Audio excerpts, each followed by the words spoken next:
Greetings smartwatch fans! Ito, meron tayo ditong bagong affordable na Laxasfit smartwatch, ang H13 smartwatch. So, yung nakuha natin ay yung pink color. Again, ito ay H13 smartwatch and gumagamit ng Laxasfit na application. So, sa video nito, alamin natin yung design. Kasama na rin yung konting specifications ng smartwatch nito. And of course, kung ano nga ba yung mga loaded na features sa ating H13 smartwatch. So kung balak nyong bumili ng H13 smartwatch, panoorin nyo muna yung video nito. Alamin muna natin kung ano nga ba yung loaded na menus, kasama na rin yung design sa ating latest na Laxasfit smartwatch, ang H13. So sa mga hindi pa nakasubscribe, subscribe na. Support our channel, ang Smartwatch Pinoy TV. Okay, so umpisahan na natin. So itong packaging ng ating H13, as expected, ordinary looking, cheap looking packaging ng ating H13 smartwatch. Mura lang naman yung smartwatch na ito, around 300. Minsan na bibili mo pa 250, depende kung merong sale. So ito, simple lang. And of course, yung laman, ito yung smartwatch natin na may strap. Ito yung plastic cover or casing container ng smartwatch natin. So, ordinary lang. And of course, yung user manual. And pogo pin. Charging, magnetic charging cable. USB Type-A. And talking about the smartwatch, so ito yung wearable natin. Ito rin yung strap. Manipis na strap. Very ordinary. Stainless steel buckle. Meron tayong plastic body frame para sa ating smartwatch.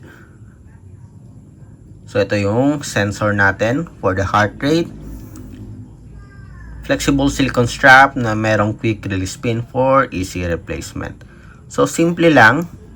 Meron tayo ditong crown button na may rotary function. Dynamic siya.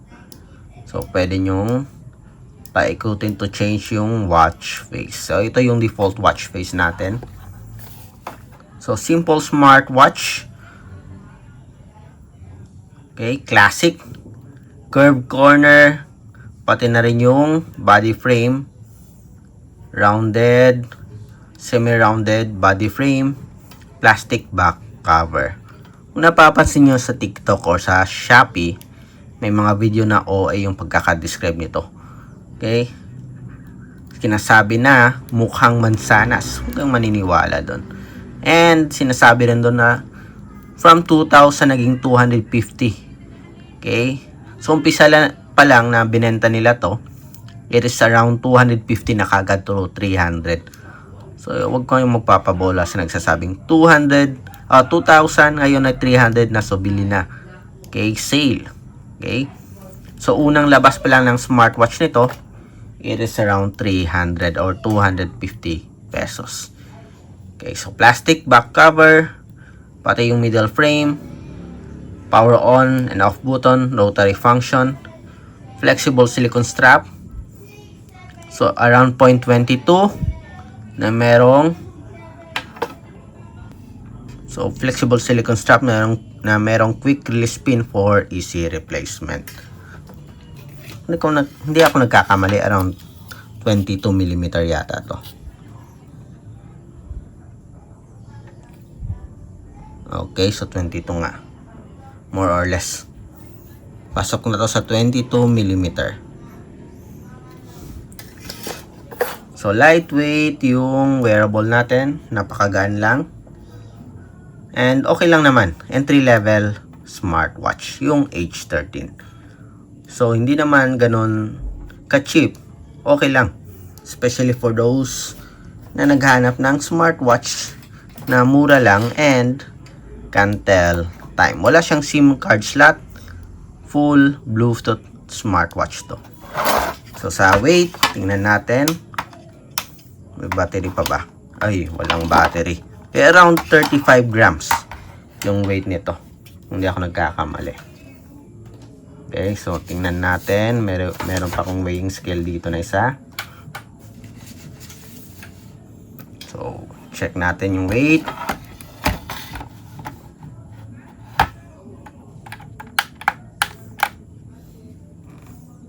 Okay, 0.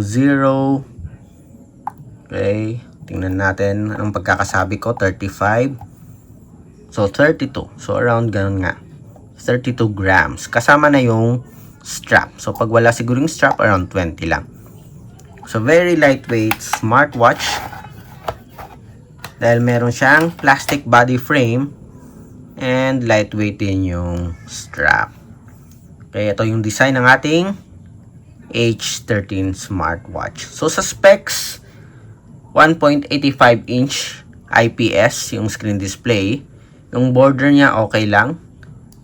Proportion naman yung up and down, right and left yung kapal ng black border. 240 by 286 pixel resolution.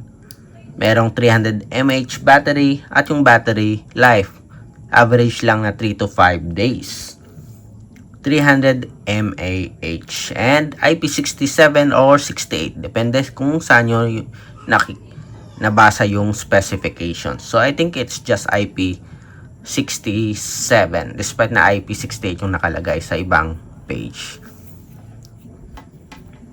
So affordable, lightweight smartwatch, entry level wearable, 250 only, H13 or 300. Okay, depende kung may sale. 300 plus na smartwatch. So, sa features, alamin natin kung ano nga ba yung features. Merong push notifications. Meron din tong Bluetooth call. Ito yung pinaka-widgets. Then, sa pag-access ng menu, swipe nyo lang pababa. Then, tap nyo lang all apps. So, ito, meron tayong sports functions. Around 9 sports functions yung meron. Yung common lang. Meron ding sleep monitoring. Meron tayong pedometer. Heart rate monitoring. Meron din. Blood pressure at blood oxygen. So, narito yung trio na health functions. Pag tinanong nyo ako about sa accuracy, based on my experience sa mga smartwatches, hindi ganun ka-accurate. Usually, yung okay lang dito yung heart rate at blood oxygen. Meron din itong push notifications. Meron ding Bluetooth call support. So, may call history dito. Contacts at dial pad. Meron din siyang Bluetooth music, weather report. May calculator, so very useful to.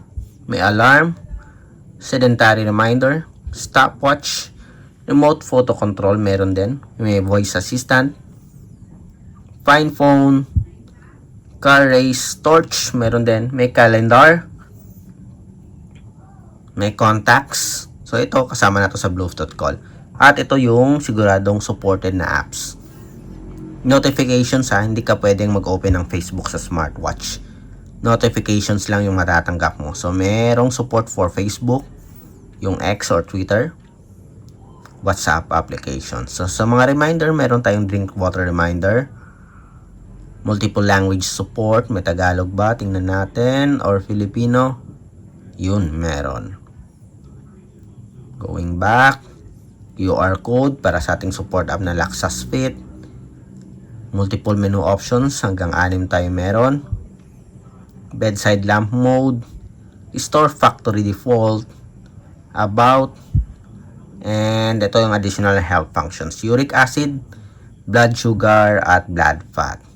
And again, huwag nyo asahan na accurate yung mga health functions dito. Okay? Walang assurance na accurate. Usually, sa mga ganitong smartwatch, yung heart rate lang at blood oxygen yung okay when it comes to health monitoring.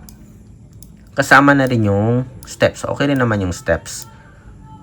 Kaya lang minsan talaga pag masyado kang magalaw, sumosobra yung count.